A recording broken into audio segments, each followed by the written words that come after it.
दोस्तों, एनवीएन के चक्रव्यूह में आपका स्वागत है। आज हम इस प्रश्न पर चर्चा करेंगे कि क्या इजराइल अपना और मणिपुर पराया है। तो मणिपुर में हिंसा के बाद 1800 घंटे तक चुप्पी साधे रखने वाले संगदिल प्रधानमंत्री चंद घंटों तक भी इजराइल का गम बर्दाश्त नहीं कर सके। एक्स पर अपने दुख एवं क्रोध का प्रदर्शन करते हुए मोदी ने लिखा, इजराइल में आतंकवादी हमले की खबर से गहरा दुख पहुंचा है।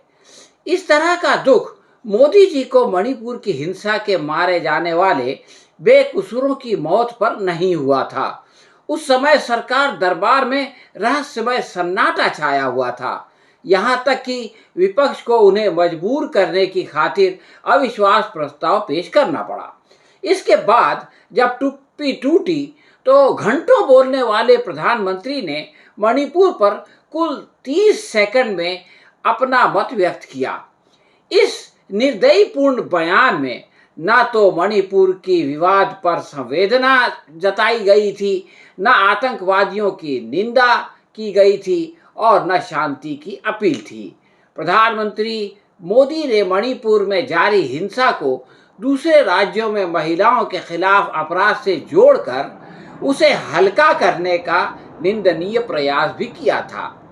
इसके विपरीत इजराइल पर प्रधानमंत्री ने लिखा, हमारे विचार तथा प्रार्थनाएं निर्दोष प्रभावितों और उनके परिवारजनों के साथ हैं।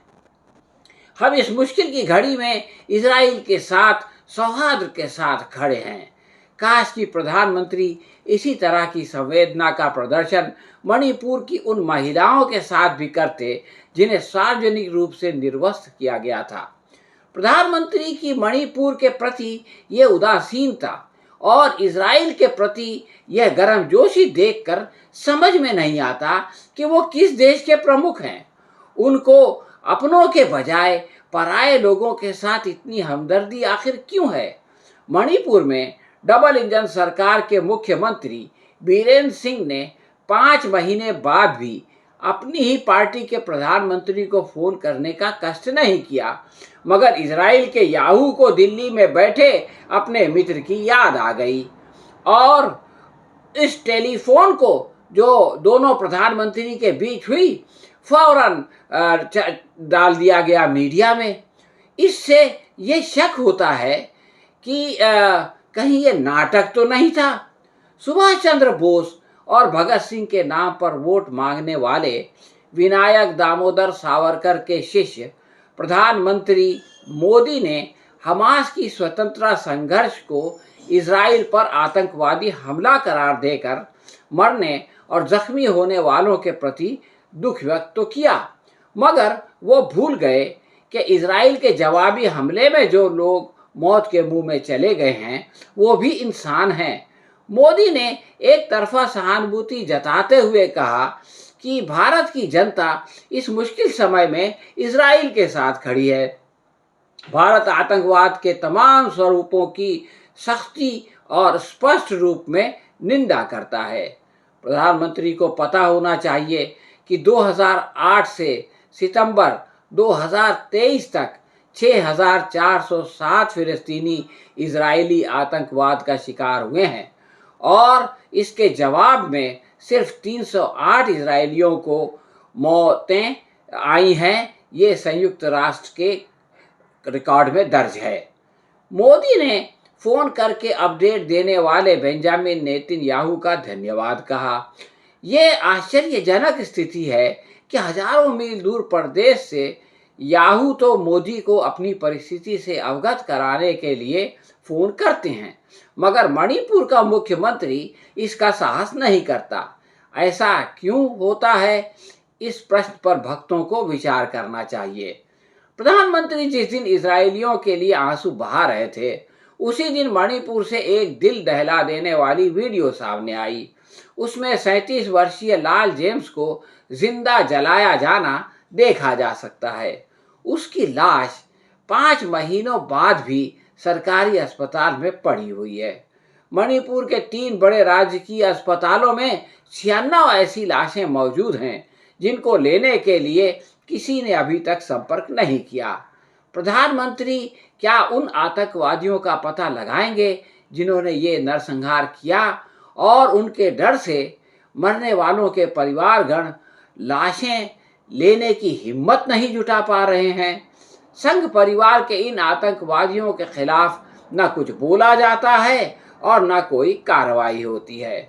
मणिपुर की डबल इंजन सरकार ने जब इस मामले में कुछ नहीं किया तो सुप्रीम कोर्ट द्वारा गठित पूर्व जजों की कमेटी ने मरने वालों की एक सूची सार्वजनिक करके उनके सगे संबंधियों की पहचान करने और लाशें उनके हवाले करने तथा जिनके दावेदार सामने न आए उनका अंतिम संस्कार पूरे सम्मान के साथ करने के आदेश दिए। हालांकि ये काम केंद्र सरकार का था जो सुप्रीम कोर्ट को करना पड़ रहा है, लेकिन केंद्र सरकार को तो इसकी फुर्सत ही नहीं है। उनको तो पता ही नहीं है कि अपने देश में एक मणिपुर भी है। इम्फाल घाटी मैतेई बाहुल्य है, वहाँ कुकियों की लाशें हैं।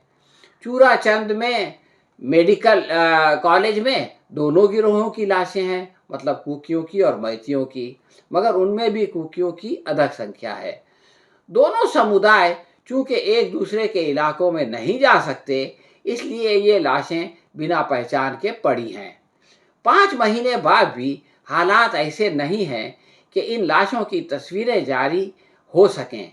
इसके व्यतिरिक्त 41 कुकी लापता भी हैं और कई लाशें जली हुई हैं जिनकी पहचान मुश्किल है।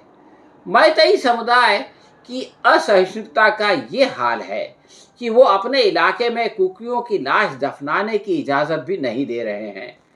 इजराइल के हितैषी प्रधानमंत्री नहीं जानते कि मणिपुर में 2 समुदायों में अविश्वास और घृणा इतनी गहरी हो चुकी है कि उनका सुरक्षा बलों के प्रति भरोसा भी टूट गया है।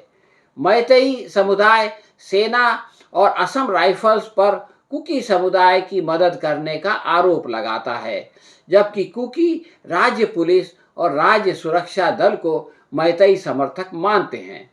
कुकियों के लिए इम्फाल मौत की एक ऐसी घाटी है जहां उनके विधायक को भी मारा पीटा गया था। क्या मोदी उन आतंकवादियों की निंदा करेंगे? इजराइल के गम में दुबले होने वाले मोदी जी बीजेपी को करारी हार से बचाने के लिए हर महीने कई बार कभी मध्य प्रदेश, कभी राजस्थान, कभी छत्तीसगढ़ और कभी तेलंगाना चले जाते हैं, मगर मेघालय में भी चुनाव होने वाले हैं, वो वहाँ नहीं जाते। क्यों नहीं जाते? इसलिए कि पड़ोस में मणिपुर है। 36 इंच की छाती वाले प्रधानमंत्री का इस प्रकार मैदान छोड़कर भागना निंदनीय है। 10 नवंबर को मोदी तो फोन पर व्यस्त थे, मगर मणिपुर के मुख्यमंत्री दूसरों के घरों पर कब्जा करने वालों के खिलाफ सख्त कार्रवाई की चेतावनी दे रहे थे, क्योंकि मणिपुर जैसे छोटे से राज्य में हिंसा के कारण 65,000 से ज़्यादा लोगों को अपना घर बार छोड़कर कैंप में स्थानांतरित होना पड़ा। इन शरणार्थियों की संपत्तियों की तबाही या कब्जे का खतरा अब जो है वो पैदा हो गया है। मणिपुर की घाटी से कुकियों और पहाड़ियों से मैतियों का पूर्ण निष्कासन जो है वो की स्थिति बन गई है, मगर भारत के प्रधानमंत्री महोदय इजराइल के गम में घुल रहे हैं। प्रधानमंत्री के द्वारा नज़रअंदाज कर दिए जाने के बाद सुप्रीम कोर्ट ने 25 सितंबर को बीजेपी के नेतृत्व वाली राज्य सरकार को निर्देश दिया कि वो गिरजाघरों, मंदिरों, मस्जिदों और तमाम धार्मिक स्थलों सहित किसी भी दूसरे धर्म को जो है वो सुरक्षा करें और किसी भी दूसरे धर्म की इमारत की तुरंत शनाख्त करके अतिक्रमण से उसको सुरक्षित रखने की कोशिश करें। मगर इस सबसे बेपरवाह चंदन शर्मा नामक एक मोदी भक्त ने एक्स पर लिखा कि अगर भारत सरकार आदेश दे तो इंडिया का एक एक राष्ट्रवादी हिंदू इजराइल जाकर जंग लड़ेगा। इजराइल के साथ 100 करोड़ हिंदू हैं। इंडिया इजराइल जिंदाबाद, ये भी उसने अपने ट्वीट में लिखा। सवाल ये है कि ये लोग गलवान या अरुणाचल प्रदेश में जाकर चीन से क्यों नहीं लड़ते? मोदी जी और उनके भक्तों की नकली देशभक्ति को मणिपुर और गाज़ा ने बेनकाब कर दिया है। हाँ तो दोस्तों, ये थी हमारी आज की समीक्षा। आपको कैसी लगी हमें कमेंट बॉक्स में लिखकर बताएं। अगर पसंद आई हो तो अपने दोस्तों के साथ शेयर करें और लाइक करें। हम बहुत जल्द किसी नए विषय के साथ आपकी सेवा में फिर उपस्थित होंगे। तब तक के लिए आज्ञा दीजिए। धन्यवाद।